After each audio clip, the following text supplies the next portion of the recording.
Buenas tardes al doctor Marcelino Agis Villaverde, que nos acompaña desde Santiago de Compostela, y hoy es el ponente en esta píldora solidaria de educación en familia que organiza Familias Mundi, apoyada en la Universidad Liber Cuaré, y cuyo título es El placer de la lectura. Don Marcelino Agis Villaverde es catedrático de Filosofía de la Universidad de Santiago de Compostela y además compagina esta universidad con ser tutor de la UNED, la Universidad Nacional de Educación a Distancia en la ciudad de Pontevedra. Es licenciado en Filosofía y Ciencias de la Educación por la Universidad de Santiago de Compostela. Tiene estudios de posgrado en París y Chicago con Paul Ricard. Es doctor en Filosofía por la Universidad de Santiago de Compostela, además de ser habitual profesor invitado en distintas universidades de Europa, tanto en Italia como en Alemania, como en Portugal, en otras universidades de América, tanto en América del Norte como en México, Santiago de Chile, Bogotá, y también por su interés y mucho trabajo más allá de la universidad en Japón, donde tiene un interés especial el profesor Marcelino Agis por la cultura de estos países. Aparte, ha tenido cargos académicos en la Universidad de Santiago de Compostela, es director del Departamento de Filosofía y Antropología Social, ha sido vicerrector de tercer ciclo y de extensión docente y actualmente es decano de la Facultad de Filosofía de la Universidad de Santiago de Compostela y coordinador del programa de doctorado en Filosofía de dicha universidad. Todo esto, que no es poco y que tiene que ver mucho con el área académica, lo ha compaginado también siendo autor de más de 200 libros, artículos, capítulos, muchos de ellos traducidos al inglés, al francés, al portugués, al ruso y al japonés. Es presidente de la Sociedad Interuniversitaria de Filosofía, SIFA. También es presidente de la Sociedad Gallega de Estudios Nipones, de ahí esa relación con Japón, y también de Galicia Milenio, el Foro de Pensamiento y Opinión. Ha sido premio extraordinario de licenciatura y doctorado, y también por esa labor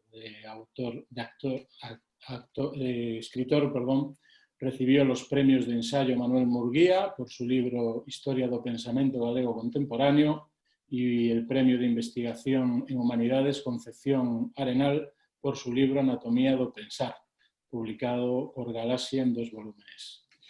Además de otras múltiples acciones, es miembro de la Academia de Ciencias de Lisboa, sección Letras, y vicepresidente también de la Academia Xacobea, que evidentemente en Santiago pues es un cargo con mucho trabajo y sobre todo muy importante por lo que significa el Xacobeo y toda la figura de Santiago en Compostela. Nada más, agradecerle mucho pues, que hoy esté con nosotros, que nos traiga el placer de la lectura, que estoy seguro que para todos pues, va a ser interesantísimo, porque muchas veces en el ámbito de la educación esta posiblemente sea una de los grandes éxitos de la educación, conseguir el placer de la lectura de todos los que somos formados y educados. Muchas gracias, don Marcelino. Pues muchas gracias a Rubén Domínguez por su presentación tan completa y sintética al mismo tiempo, y también muy agradecido a la Universidad Liber Cuaré y a Familias Mundi por la oportunidad de pronunciar esta pequeña conferencia o píldora. Me parece una metáfora muy interesante para estos tiempos en los que efectivamente necesitamos que la información llegue comprimida y poder disponer de todo el tiempo necesario pues, para placeres que pueden ser tan cotidianos como la lectura, que es el tema del que voy a hablar esta tarde, enfocándolo desde la perspectiva filosófica y específicamente desde la perspectiva de la interpretación, desde la perspectiva hermenéutica. ¿Qué significa la lectura? ¿Qué aporta, además de un placer personal, para el conocimiento del mundo, para nuestro conocimiento del mundo? Voy a comenzar leyendo un breve texto de un autor francés, Michel de Certeau, de un libro titulado La invención de lo cotidiano, que dice así: los lectores son viajeros, circulan por tierras ajenas, nómadas dedicados a la caza furtiva, en campos que no han escrito. La escritura acumula, almacena, resiste al tiempo mediante el establecimiento de un lugar. La lectura no se garantiza contra el desgaste del tiempo. Se olvida y se la olvida. No conserva la experiencia lograda o lo hace mal. Y cada uno de los lugares por donde pasa es una repetición del paraíso perdido.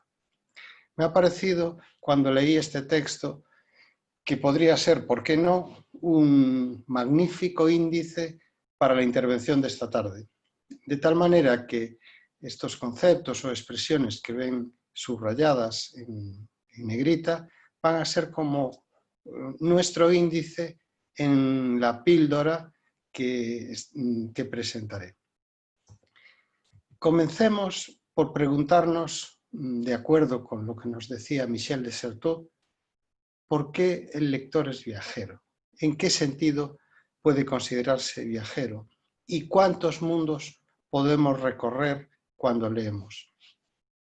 La metáfora del viajero, la metáfora del caminante, es una metáfora muy usada en la literatura y muy usada en la filosofía. De hecho, uno de mis trabajos, ya antiguo, del año 2001, lo titulé Caminantes, un itinerario filosófico, tomando la metáfora del camino y del caminante como el hilo conductor de lo que podría ser una filosofía que explique nuestra forma de ser y de estar en el mundo. Somos viajeros, lo somos en muy distintos sentidos, pero ¿por qué el lector es un viajero? ¿Y a dónde viaja? ¿Cuáles son esos mundos que recorre? Si se dan cuenta, cada libro es un viaje y al mismo tiempo un viaje que nos lleva a recorrer determinados paisajes, siempre distintos. Es el paisaje que el autor construye y nos ofrece con la gratuidad inherente al proceso de escritura y de lectura. Como pueden ver en esta proyección, hay una frase conocida que dice: un lector vive 1000 vidas antes de morir. El que no lee solo vive una. Aquí tenemos ya una primera clave que nos explica también a través de una metáfora de qué manera el lector puede considerarse un viajero que puede experimentar innumerables vidas. Nuestra vida es limitada en el tiempo, está caracterizada por la finitud, tenemos punto de partida y punto de llegada, tenemos por lo tanto limitada nuestra experiencia en lo que se refiere al conocimiento del mundo y al conocimiento de nosotros mismos. ¿Qué aporta la lectura? Pues fundamentalmente aporta la posibilidad de ampliar, tanto como nosotros nos empeñemos en ello, el conocimiento que ofrecen otras experiencias del mundo y de uno mismo. En este sentido, pues el lector es un viajero que recorre mundos y esos mundos están trazados en palabras, en las palabras que un autor nos ofrece en su obra literaria, filosófica.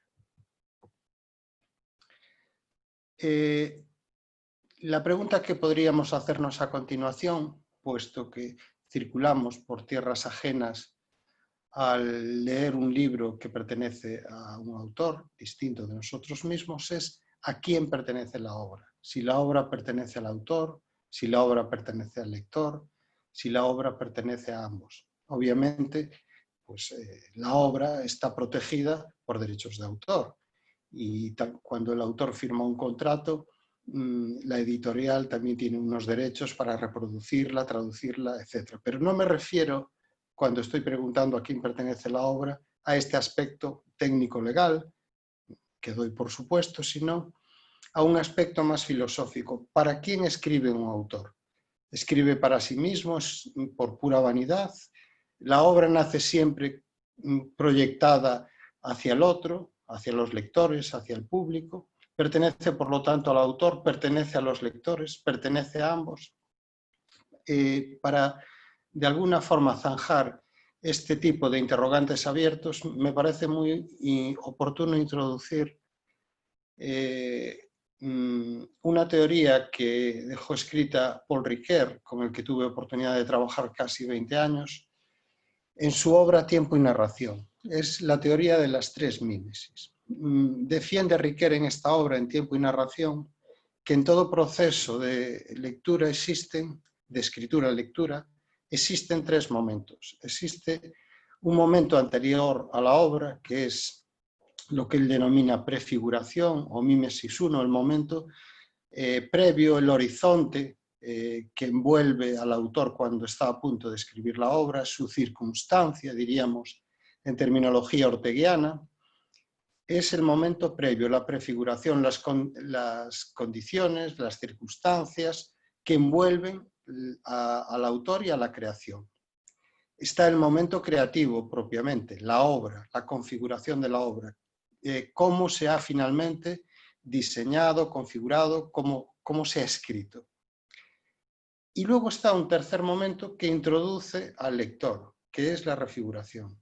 La obra está escrita de una manera, la intención del autor al crear la obra ha sido una, pero una vez que llega a manos del lector, la obra va a cambiar, porque el lector, en el proceso de lectura e interpretación, la hace suya, es decir, la interpreta. No sé si se han fijado en alguna ocasión que lo importante que es el director y el intérprete cuando estamos escuchando una pieza musical clásica. De hecho, muchas veces, pues, cuando hablamos de los discos y las versiones que hemos escuchado de una determinada sinfonía, pues decimos, he escuchado la sexta sinfonía de Beethoven dirigida por von Karajan. Y a veces también decimos, interpretada pues, por tal violinista, por tal autor, por tal solista, etc. La interpretación, ya se trate de una interpretación musical o de una interpretación de una lectura literaria o filosófica, añade a la obra un plus, la enriquece y de hecho la historia de las interpretaciones van enriqueciendo la obra. Estoy seguro que El Quijote, la obra maestra de Miguel de Cervantes, fue enriqueciéndose y llenándose de sentido, de significación, de connotaciones a lo largo de este proceso de lectura de siglos, desde que Cervantes la escribe hasta el siglo XXI, porque cada lectura, cada crítica, cada interpretación añade a la obra un plus semántico, la refigura. En este sentido, yo creo que si bien la obra pertenece al autor y está protegida, como les decía, por sus derechos, también pertenece al lector, por lo menos si el lector adopta una actitud activa o proactiva para terminar el sentido de la obra y adaptarlo al tiempo que le ha tocado vivir. Nos decía en la cita inicial el autor Michel de Certeau, que el lector era un cazador furtivo. Yo me tomé la molestia de buscar en el diccionario qué es un furtivo, qué es un cazador furtivo. Y me encontré toda una serie de caracterizaciones que me gustaría saber hasta qué punto encajan con el lector como cazador furtivo. La primera, un cazador furtivo es el que caza fuera de la temporada legalmente establecida, no posee licencia, el medio utilizado para cazar es un arma ilegal, el animal cazado está en un área restringida, el derecho a cazar ese animal es reclamado por alguien, utiliza trampas, reflectores, explosivos, el animal está protegido por leyes o está en vías de extinción. El animal ha sido marcado por un investigador. Bueno, yo creo que nada de esto puede aplicarse a esta metáfora del lector como cazador furtivo. Más bien, esta idea de cazador furtivo responde a la imagen que en esta proyección estoy poniendo de esta chica que está leyendo un libro en una biblioteca y ni siquiera está sentada, está de pie leyendo con mucho interés.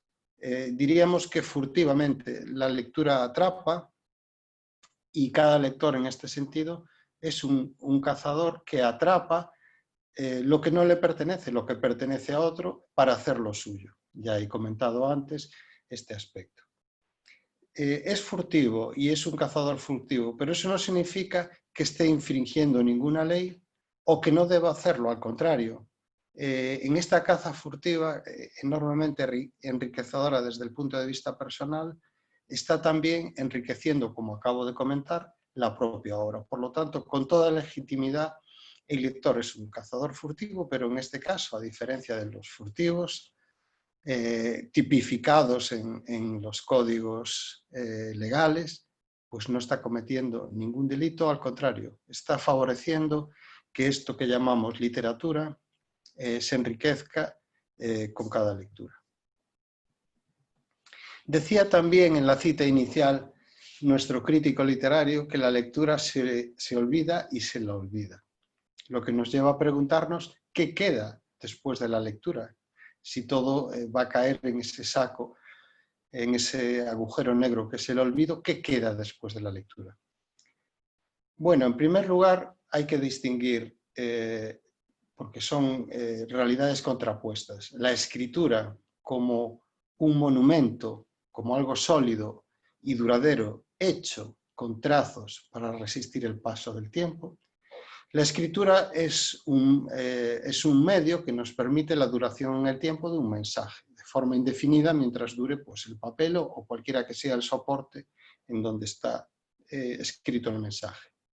Frente a este carácter de monumento sólido, duradero, resistente al tiempo de la escritura, la lectura parece más bien lo contrario, evanescente. Leemos y en el mismo momento de terminar la lectura, todo parece desvanecerse, desaparecer. Y sin embargo, como también en la viñeta podemos leer, cuando terminas un buen libro no se acaba, se esconde algo adentro tuyo. Se esconde adentro tuyo. Efectivamente, es imposible por razones fisiológicas y psicológicas poder recordarlo todo, pero queda un pozo, un enriquecimiento personal asociado a esta poética del instante y a esta poética de la memoria. Una memoria que no es una memoria literal, fotográfica, salvo casos excepcionales vinculados a personas superdotadas, sino que es el resultado, el resumen, la síntesis, la idea general que nos aporta un autor que nosotros nos hemos apropiado y que queda en nosotros. En esta poética del instante y en esta poética de la memoria reside la grandeza de la lectura. La memoria es, por lo tanto, una de las claves de la lectura y es, por supuesto, una de las claves del conocimiento, pero la memoria tiene sus límites. Decía Machado en un verso conocido que todo pasa y todo queda. Yo hablaba también de que queda en nosotros, después del proceso de lectura, un pozo, pero la lectura ha pasado. Todo pasa y todo queda. La lectura implica, lo mismo que la interpretación, una dimensión existencial, porque al comprender algo distinto de nosotros, nos comprendemos a nosotros mismos. Nosotros estamos recreando en nuestro interior el mundo del autor y, querámoslo o no, contrastándolo con nuestro propio mundo. De esta manera, esta comparación dialéctica nos permite comprender, comprendiendo algo distinto de nosotros. Por eso decía Riquer, mi maestro, que comprender es, de alguna forma, comprenderse a uno mismo delante del texto. La lectura aporta esa clave de comprender lo otro y comprenderse a uno mismo. Por lo tanto, la lectura está también muy relacionada con la cuestión de la identidad. Nosotros nos construimos lingüísticamente, nosotros nos construimos a través del proceso de lectura. Y la lengua, las palabras llenan de sentido nuestra identidad. Tenemos, por así decir, una identidad narrativa. Hemos construido, no debería usar el tiempo pasado, construimos permanentemente, debería usar un presente continuo, un gerundio. Siempre estamos construyendo nuestra identidad a través de todo el acopio de lecturas, de conceptos que nosotros podemos atesorar. Por eso hay un verso muy conocido de Pablo Neruda en los 20 poemas de amor y una canción desesperada, en el que dice que nosotros, los de entonces, ya no somos los mismos. Tenemos la misma identidad a lo largo de toda nuestra vida, pero nosotros continuamente estamos cambiando. Somos el mismo, pero no somos lo mismo. A medida que avanza nuestra vida, nos transformamos, enriquecemos nuestra personalidad, ampliamos nuestra experiencia porque vivimos cosas muy diversas. Como decía al principio, podemos multiplicar esta ampliación de nuestra experiencia con la lectura, leyendo la experiencia que otros nos transmiten de lo que han vivido. Y por lo tanto, la lectura está íntimamente relacionada con la forma de construir esa identidad narrativa, el relato de nosotros mismos. Un relato que va cambiando porque nosotros también somos un cambio permanente. No permanecemos inmóviles en lo que se refiere a nuestra propia identidad, sino que siendo los mismos no somos lo mismo a lo largo del tiempo. Decía nuestro crítico literario en su texto inicial que la lectura es como una repetición del paraíso perdido, la añoranza de ese lugar perfecto paradisíaco. ¿Qué paraíso?, me pregunto yo. ¿El mundo del autor? ¿El mundo del texto? ¿El mundo del lector?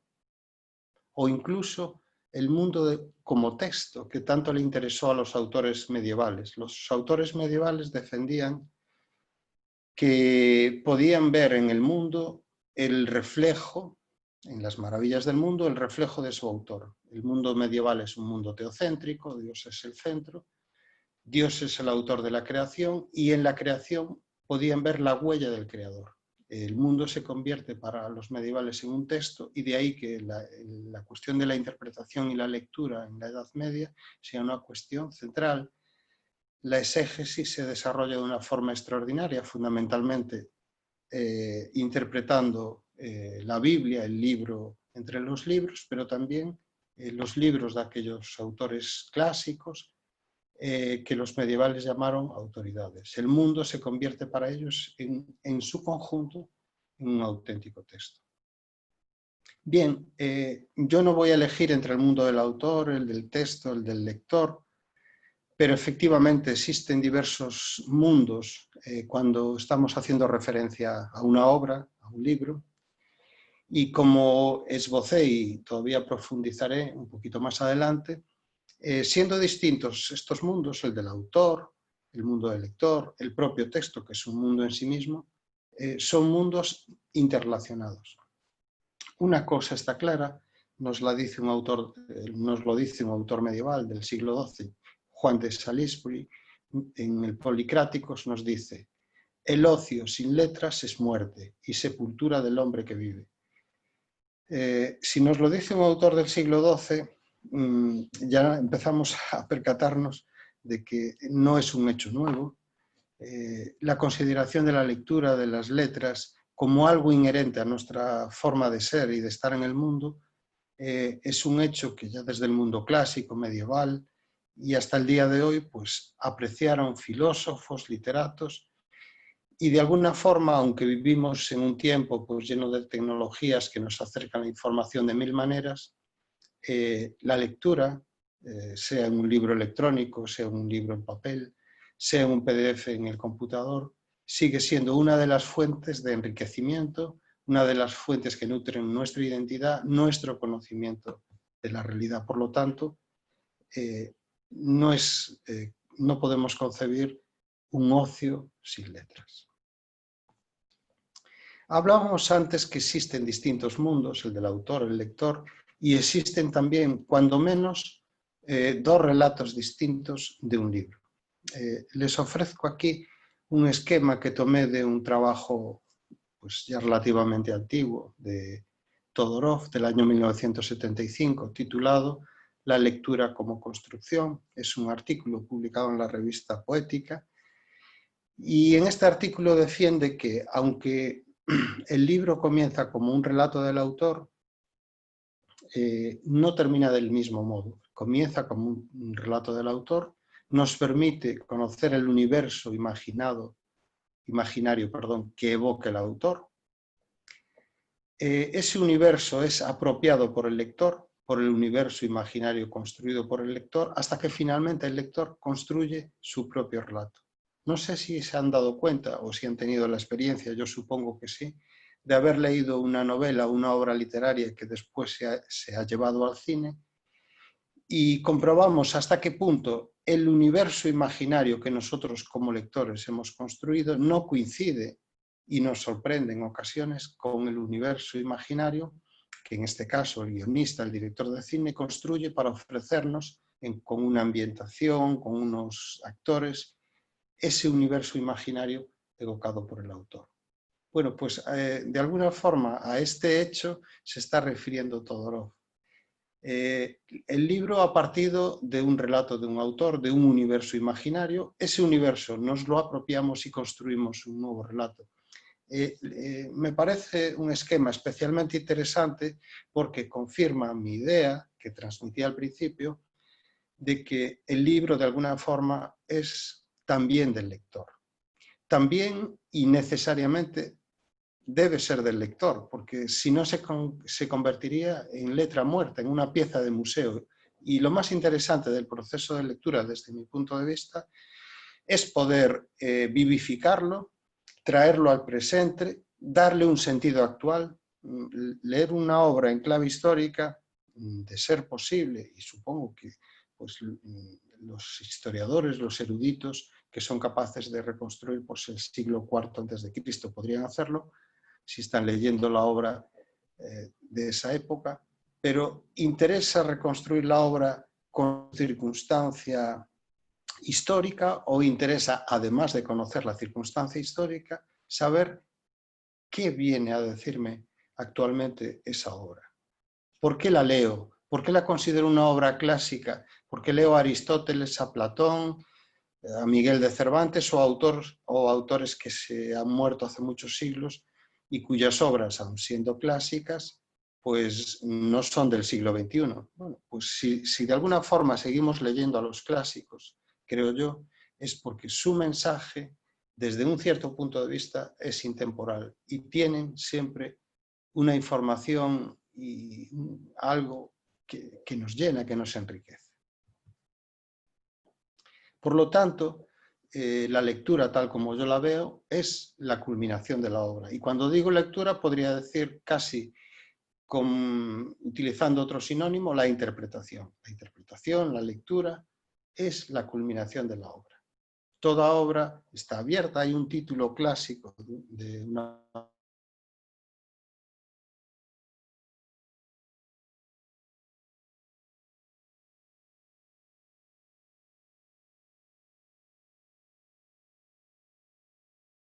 toda obra está abierta y por ello la lectura es su complemento natural.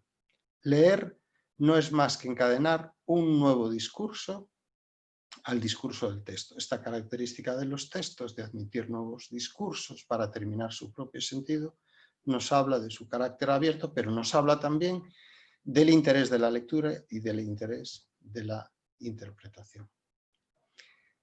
Hay dos actitudes ante la obra. De alguna forma ya aludí a ellas. Todo lector dispone de de adoptar una actitud explicativa, centrarse en el aspecto estructural, la sintaxis, el vocabulario, la sociolingüística inherente al texto que estamos leyendo, es decir, un análisis técnico necesario. Pero también existe la segunda actitud, que es la actitud comprensiva. Decidimos colaborar con el autor para terminar el texto y de esta forma estamos realizando el verdadero fin de la lectura, porque, como antes les decía también, un autor no escribe para sí mismo. Tendría que ser muy vanidoso para considerar que solo por el hecho de escribir, si no tiene lectores, ha aportado algo, ¿no? Realmente su generosidad estriba en que comparte con un público más o menos amplio según la temática de la obra lo que él ha creado. Es un trabajo colectivo. Hay uno de nuestros intelectuales gallegos de los años 30 del siglo XX, Castelao, que era un caricaturista, dibujó esta caricatura en la que decía, en la que escribió el siguiente mensaje: no pongáis defectos a la obra mientras no se termine. El que piense que va mal, que trabaje en ella. Hay sitio para todos. Yo creo que cada autor nos está diciendo esto mismo con respecto a su obra. No pienses que la obra que tienes en tus manos es una obra terminada una vez que está escrita, sino que está abierta para que tú, con tu lectura, con tu aportación, con tu interpretación, termines, enriquezcas, modifiques la obra. Leer es una actividad cotidiana, leemos incesantemente a lo largo de todo el día. Bueno, leemos palabras y vivimos en un tiempo en el que nos hemos acostumbrado a leer iconos o emoticonos o señales de tráfico o en un aeropuerto para facilitar las dificultades de traducción, pues con mensajes icónicas, con dibujos. Sabemos por dónde debemos circular, cuál es la salida, dónde debemos recoger nuestro equipaje. Leer es una actividad cotidiana, leemos incesantemente a lo largo de todo el día, pero ¿qué es leer? Desde el plano semántico, atendiendo al significado, leer es un proceso a través del cual el lector elabora un significado, interactuando con el texto por medio del lenguaje. Esto sería algo así como la definición del diccionario de lo que es la lectura. Pero como pueden imaginar, me interesa en este sentido traer las aguas a mi molino, que es el ámbito filosófico, hermenéutico, y recuperar en este punto a uno de los grandes padres de la filosofía de la interpretación, que es el filósofo alemán del siglo XX, Gadamer, que decía que todo ser que puede ser comprendido es lenguaje. Por lo tanto, cuando leemos, estamos comprendiendo a través del lenguaje. ¿Comprendiendo qué? Bueno, comprendiendo el mundo, pero también comprendiéndonos a nosotros mismos. Los psicólogos saben muy bien que un niño cuando es bebé, cuando es un bebé de pocas semanas o de pocos meses, que todavía no puede hablar, no maneja los rudimentos del lenguaje, tiene un mundo muy limitado, un mundo instintivo, un mundo muy relacionado con sus impulsos hacia su madre, etc. Cuando adquirimos el lenguaje, se produce una revolución que transforma nuestro modo de ser y nuestro modo de estar en el mundo. De alguna manera, nuestro horizonte vital se amplía extraordinariamente gracias al lenguaje, porque las categorías del lenguaje pasarán a ser las categorías de nuestro pensamiento. Por eso, decía Gadamer que nuestro mundo está constituido lingüísticamente y al leer lo que estamos haciendo es dando sentido al mundo e incluso creando nuevos mundos. Por eso en la viñeta que he puesto para ilustrar esta idea, dice: leer llena pero no engorda. No hay, en este caso, contraindicaciones o aspectos perjudiciales asociados a la lectura. Nos enriquece, llena nuestra tripa, pero no se preocupen, leer no engorda. Y de alguna forma, si atendemos al sentido etimológico, quien lee cosecha. La palabra leer proviene del latín legere, que significa recoger, cosechar, adquirir un fruto, etc. Es una palabra introducida en el siglo XII, está relacionada con legenda, cosas que se leen, leyenda, con lectio. La lectio era un género docente y también se convirtió en un género literario en la Edad Media. Era la lección que pronunciaba el maestro, era la acción de leer. Lectivo es el periodo para leer. Estamos aquí en España a punto de comenzar el curso universitario, el periodo lectivo, el periodo en el que se lee para aprender. Y en fin, existe un campo semántico inmenso relacionado con este término lectura y leer, aleccionar, lectura, lector, etc. Y cuando leemos, no se olviden, estamos cosechando. ¿Y qué cosechamos? Pues fundamentalmente cosechamos, entre otras muchas cosas, información, pero también conocimiento. Al leer, otorgamos significado a los hechos, significado a las cosas, significado a los fenómenos y satisfacemos una de las inquietudes más antiguas del hombre. Escribe Aristóteles al comienzo de la metafísica que todos los hombres desean por naturaleza saber. Y uno de los canales más experimentados y más perfeccionados en lo que se refiere a la transmisión del conocimiento a la transmisión del saber es la lectura. Leer nos permite, por lo tanto, podemos concluir, conocer la realidad, conocer al otro y conocernos a nosotros mismos. Y aquí le he puesto a ustedes a una lectora que es también una filósofa muy conocida en Argentina y en todo el mundo, a Mafalda. Filósofa porque sus reflexiones, siendo la portavoz o el altavoz de Quino, de su autor, Premio Príncipe de Asturias, pues es una especie de conciencia colectiva de las contradicciones, de los absurdos y de las utopías a las que el hombre muchas veces renuncia. Ahí tienen ustedes una filósofa pequeña, tierna, Mafalda, que está justamente leyendo, conociendo la realidad, conociéndose a sí misma y conociendo a los demás. La lectura es poderosa, leer no es solo un acto utilitario, mecánico, rutinario, metodológico, desde luego que lo es, porque a base con el paso del tiempo, con el paso de los siglos, pues se ha hecho un acto utilitario en determinados contextos, pero leer es también una de las posibilidades que el ser humano posee para hacer frente a su destino, para mejorar personalmente, para dar sentido al mundo, para relacionarse con los demás, para conocerse a sí mismo. Es un modo de ser y de estar en el mundo que amplía nuestra experiencia, descubrimos nuevos senderos, paisajes, personas, voces del pasado, mundos explorados o incluso mundos desconocidos. Por lo tanto, la conclusión, la lectura en una época en la que calificamos como la época de las TIC, de las tecnologías de la información y de las comunicaciones, sigue siendo una herramienta poderosa por múltiples razones. Por eso la imagen que he seleccionado para esta proyección dice: lee poco y serás como muchos, lee mucho y serás como pocos. La lectura nos hace distintos, nos hace únicos, nos da una identidad diferenciada. Desde el punto de vista educativo, la lectura es la inversión menos costosa y que más rentabilidad aporta.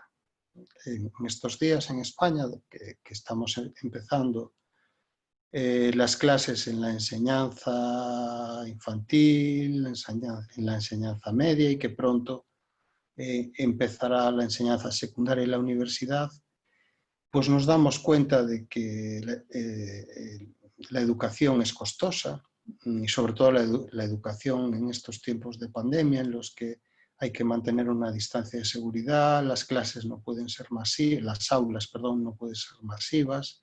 En fin, la educación es costosa, esto es un hecho, pero es bastante más caro, se lo aseguro, la mala educación o la falta de educación. Por lo tanto, aunque pensemos en ocasiones que la educación es costosa, es la inversión menos costosa, lo mismo que la lectura es la inversión menos costosa y la que más rentabilidad aporta. Refuerza nuestra identidad, ayuda a cada cual a conocer y a comprender sus problemas, permite el encuentro del ser humano consigo mismo y con su circunstancia. Recuerden que Ortega dejó escrito en las Meditaciones del Quijote: yo soy yo y mi circunstancia, y si no la salvo a ella, no me salvo yo. Bueno, pues salvar la propia circunstancia depende en primera instancia de poder conocerla, de conocerla a fondo. Y para conocerla a fondo tenemos que informarnos, tenemos que leer, tenemos que conocer.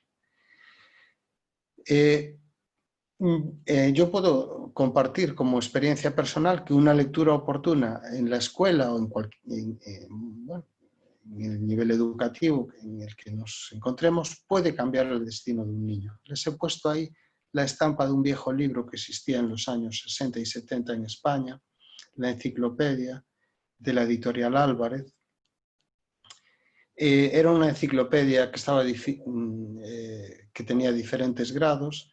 Cuando yo empecé la escuela a finales de los años 60, pues los pequeños teníamos el primer grado y a medida que íbamos avanzando el segundo grado, el tercer grado. Y lo curioso del asunto es que teníamos tags terminantemente prohibido leer el volumen de la enciclopedia posterior al que nos pertenecía. Yo conseguí, a través de intercambiar unos guantes de fútbol a un niño que tenía poco aprecio por su enciclopedia, le cambié mis guantes de fútbol por su enciclopedia superior, y bueno, aquella lectura furtiva, ¿no?, de cazador furtivo, de un libro que no me correspondía por la edad, pues me cambió de alguna forma la vida, porque me descubrió que el conocimiento, el saber, es apasionante. Y bueno, esta experiencia, que es una mera anécdota, supongo que cada persona la podría referir al libro que le impactó de tal manera que le cambió su vida, que dijo, leer, conocer a través de la lectura es una experiencia única e inolvidable, que puede cambiarnos la vida. ¿Y qué pasa si no leemos? Es uno de los problemas actuales, que se lee poco, que Internet ha sustituido en la búsqueda de información a través del libro por lo que está publicado en la web. En el mundo actual, renunciar a la lectura o aceptarla a regañadientes como una obligación, pues desde luego pasa factura. ¿En qué sentido? Bueno, pues puede suponer dificultad para enfrentar problemas, pérdida de oportunidades en todos los planes de la vida, porque leer, estudiar, esforzarse desde el punto de vista intelectual, pues nos da oportunidades. Prepararnos, en definitiva, en un mundo competitivo, con salidas profesionales difíciles. Siempre ser una persona preparada o leída, como se decía antes, pues nos facilita oportunidades que una persona que no lee o que no se prepara. En este sentido, lectura también lo manejo como sinónimo de preparación personal, que facilita una salida profesional. Tiene como contraindicación la menor participación social, la pobreza cultural y el pensamiento cautivo. Vivimos en la época de las fake news, en la época de los falsos mensajes, en la época de la manipulación a través de los mass medias, a través de la televisión y de todos los medios audiovisuales. Bueno, una de las defensas o autodefensas frente a estos mensajes falsos o a esta manipulación es la información y la formación crítica que uno consigue a través de la lectura y de la formación.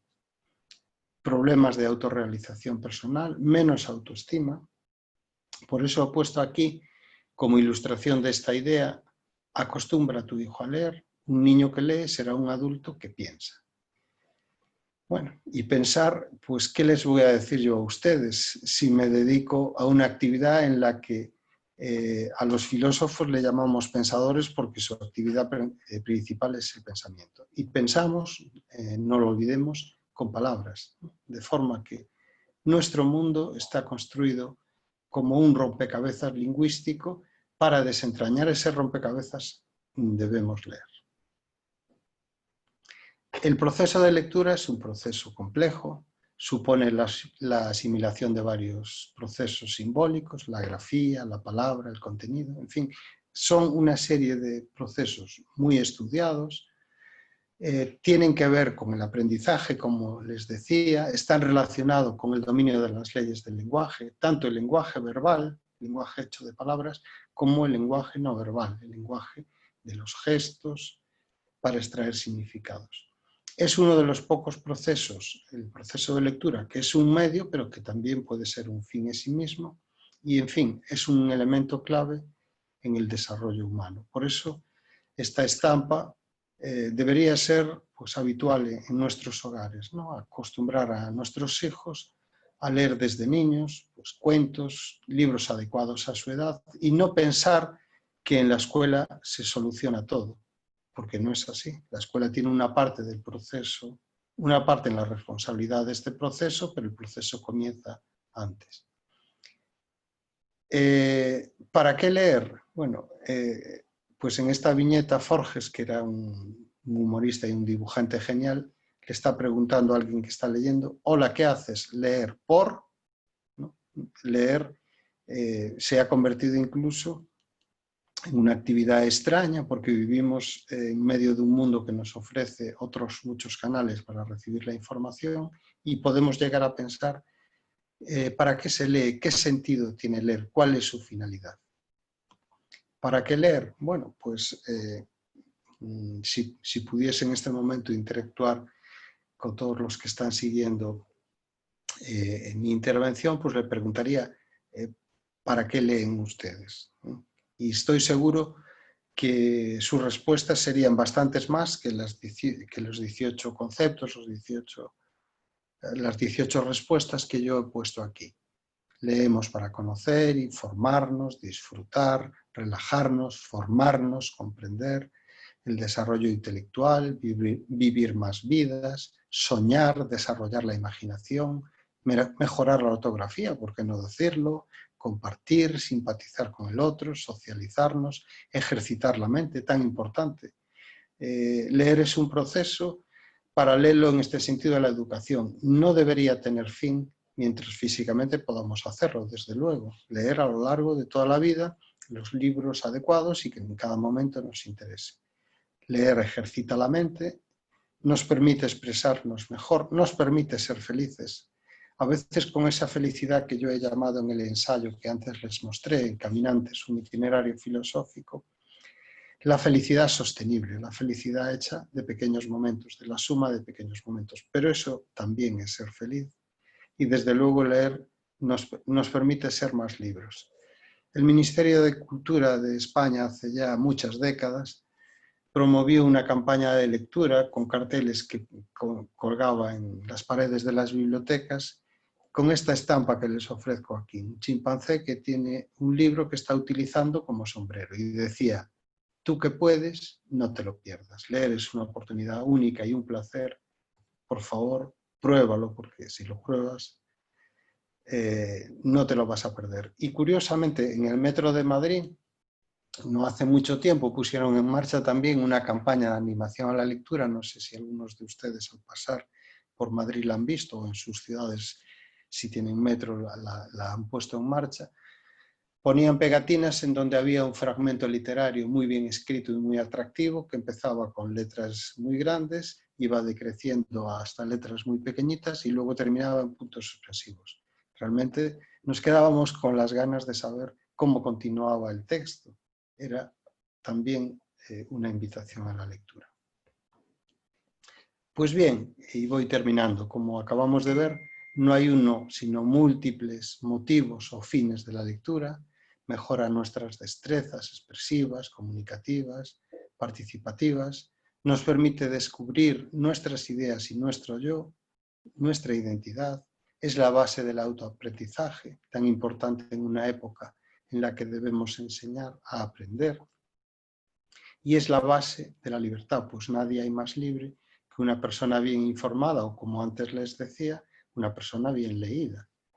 También lo dice Mafalda, nuestra filósofa de cabecera esta tarde: leer nos hace libres. No solo nos hace libros, nos hace libres. Claro, en nuestra época tenemos una durísima competencia, sobre todo en el caso de los niños y no tan niños. Los medios de comunicación, la televisión, sus maquinitas, pues son más atractivas, en cierto sentido, que el sosiego de leer un libro que demora mucho tiempo, días o a veces semanas. Y como pueden ver en esa estampa, pues a veces los profesores también tenemos la tentación de pensar que cambiando las tecnologías vamos a acertar plenamente en la transmisión del conocimiento. Dice, los que están comentando desde la parte exterior de la puerta del aula, es un poco incómodo, pero es la única forma de que los chicos nos presten algo de atención durante la clase. Imagínense ustedes lo que sucedería en esa clase si se utilizase la metodología de los medievales. No había libros, había muy pocos libros, y el profesor, el maestro, tenía un libro, leía una lectura y solo en ocasiones muy especiales se producía una especie de juego dialéctico o batalla en donde disputaban los argumentos de la lectura por equipos o dos alumnos, dos estudiantes coordinados por el profesor. Bueno, todo eso ha cambiado. Nosotros debemos adaptarnos y saber incorporar las nuevas tecnologías docentes, pero sin olvidar que la lectura es el complemento necesario para enriquecer nuestra vida, como puede serlo la música y otras fuentes de placer que tienen que ver con esa naturaleza humana en la que necesitamos lo utilitario, lo pragmático, pero también lo que nos llena de sentido el espíritu y nuestra vida en definitiva. Se trata, por lo tanto, de saber cuál es el espacio que debe tener la lectura y complementarlo con otros espacios. Decíamos al principio que el texto es una obra abierta, la única condición es saber leer, pero leer de manera crítica con aprovechamiento supone un esfuerzo. Nadie ha dicho que el proceso del conocimiento sea un proceso sencillo. Se requiere información, conocimientos previos, el contexto, el género, la lengua, la estructura de la obra, etc. He puesto ahí el Guernica de Picasso, es un cuadro muy conocido, porque, bueno, si uno conoce un poco la historia que ha inspirado este cuadro y conoce a Pablo Ruiz Picasso, pues obviamente este cuadro de repente se enriquece, tiene un sentido muy distinto al que tendría si llegamos a un museo y lo encontramos sin tener ninguna información previa. Pues con las obras literarias pasa un poco lo mismo. Se requiere un nivel de información previo, un horizonte de lectura, si queremos que esa lectura tenga un sentido para nosotros, sea una lectura viva, demos vida o recreemos lo que el texto nos está diciendo. Una lectura y un proceso de conocimiento que debe empezar en el hogar y que debe terminar en todos los procesos educativos. Desde luego, los maestros, las maestras son un eslabón de esta cadena, y el amor por los libros y la lectura es una tarea colectiva en la que padres y educadores debemos estar igualmente comprometidos, porque leer es la mediación necesaria para aprender, pero debe ser también la ocasión para familiarizar al alumno con ese mundo mágico que llamamos la literatura y que es una de las grandes herencias que de generación en generación recibimos, la historia de la literatura. Leer en bibliotecas, que hoy en día pues, son algo más que un almacén de libros. Como pueden ver en esa estampa, pues tienen secciones infantiles muy agradables, tienen campañas de iniciación a la lectura, en fin, las bibliotecas también se han transformado y acercado a los lectores. En muchas universidades, en la de Santiago de Compostela desde luego, prácticamente todas las bibliotecas son bibliotecas de acceso directo en la que podemos retirar un libro, tener contacto directo con los libros, salvo pues, los apartados de fuentes donde están los libros antiguos, valiosos, raros, etc. Y en el caso de la lectura filosófica, pues lo que se espera es que seamos lectores críticos, que disfrutemos, pero que al mismo tiempo enjuiciemos cuando estamos leyendo. Por eso, uno de los autores de la Escuela de la Recepción, Hans Robert Jauss, en una obra titulada Experiencia estética y hermenéutica literaria, nos aporta esta idea. Leer es un placer, pero la lectura crítica tiene algo más que la mera fruición que experimentamos cuando leemos. El lector crítico, desde luego, se hace. No dudo que haya una cierta propensión para dedicarse a la filosofía o cualquier actividad humanística, pero realmente depende también de la formación. Y para concluir, pues un testimonio, me gustaría concluir con un testimonio del siglo XII, del mismo autor que les cité hace unos minutos, Juan de Salisbury, en este libro titulado Policráticos, en el que dice: se recaba siempre de los escritos consuelo en el dolor, descanso en el trabajo, alegría en la pobreza, modestia en las riquezas y placeres, pues el alma se libra de los vicios y aún en las adversidades goza de una cierta alegría, sorprendente y suave, cuando aplica el entendimiento a leer o escribir cosas útiles. No encontrarás en lo humano ocupación más útil y gozosa. Pues bien, si un autor, si un filósofo tan destacado del siglo XII recomienda con tanto entusiasmo para cualquier circunstancia de la vida, que leamos, debemos hacerlo, no lo dude. Pues nada más y muchas gracias. Muchísimas gracias, don Marcelino, por esta ponencia, porque ha pasado de píldora y a mí me ha parecido así espectacular. Y las personas que nos han acompañado en Facebook pues también transmitieron lo excelente que les estaba pareciendo, y las reflexiones que deja pues también son muy interesantes y muy importantes para educar, sobre todo para los que tenemos hijos y para toda la sociedad. Muchísimas gracias. Pues un placer.